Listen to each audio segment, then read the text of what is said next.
ay rated SPG. Striktong patnubay at gabay ng magulang ang kailangan. Maaaring may masiselang tema, lengguwahe, karahasan, sexual, horror o droga na hindi angkop sa mga bata. Matindi nga ang pangangailangan ngayon ni Gabo para sa operasyon ng kanyang amang si Mang Rudy.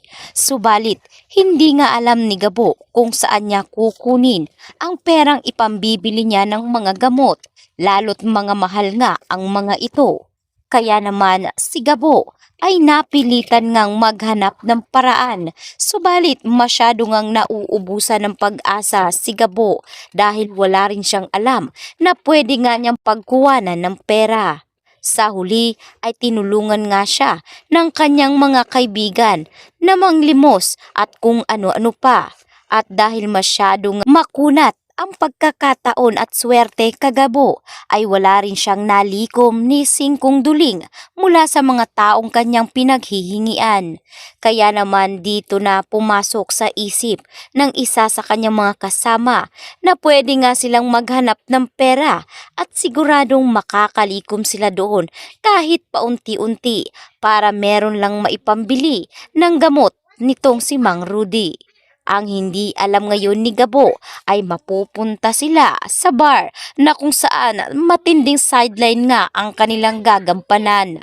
Naging macho dancer ang tatlong bagong kasapi ng grupo ni Gabo na kung saan imbis na magkapera ay napasubo patuloy sila sa away dahil ang dalawa sa kanilang mga tao roon ay tila ba pinagdidiskitahan ng dalawang binabae. Kaya naman hindi nagustuhan ni Gabo ang tila panghihimas sa kanya kaya nauwi rin ito sa matinding kaguluhan. Kaya sa pagkakataong ito ay uminit ang ulo ni Gabo at dito niya sinabi sa kanyang mga kasama na tigilan na umano nila ito. Hindi umano siya humihingi ng tulong. Kaya naman agad ngang umalis itong si Gabo. Ngunit ang hindi alam ni Gabo ay dito na rin magbabago ang ihip ng kanyang kapalaran. Dito nga may biglang sumapok mula sa kanyang likuran at ito nga si Uwak. Agad siyang tinalian ang mga kamay at dinala nga ito sa isang mansyon na tila hindi nga pamilyar kay Gabo. Dito na siya napatindi ng laban. Maging itong si Uwak at si Lawin ay talaga namang matindi ang depensa para hindi talaga sila tuluyan ni Gabo. Sa huli ay lumantad nga itong si Tatang at tinutukan nga siya nitong si Uwak habang nakatayo itong si Gabo. Inamin ngayon nitong si Uwak na kaya siya sinusundan ng dalawa ay dahil meron nga siyang matinding mensyon na dapat niyang gampanan.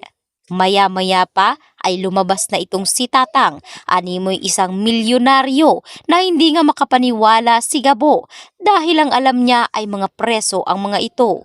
Paano umano nakalaya ang mga preso na alam niyang wala na nga itong kalayaan? Tinanong ngayon ni Gabo kung ano ang katotohanan at dito nga lumantad kay Gabo ang mga pag-amin ni Tatang na si Tatang pala ang tumulong para mapiyansahan si Gabo. Subalit hindi ito libre dahil may dapat ngang gawin si Gabo para dito kay Tatang.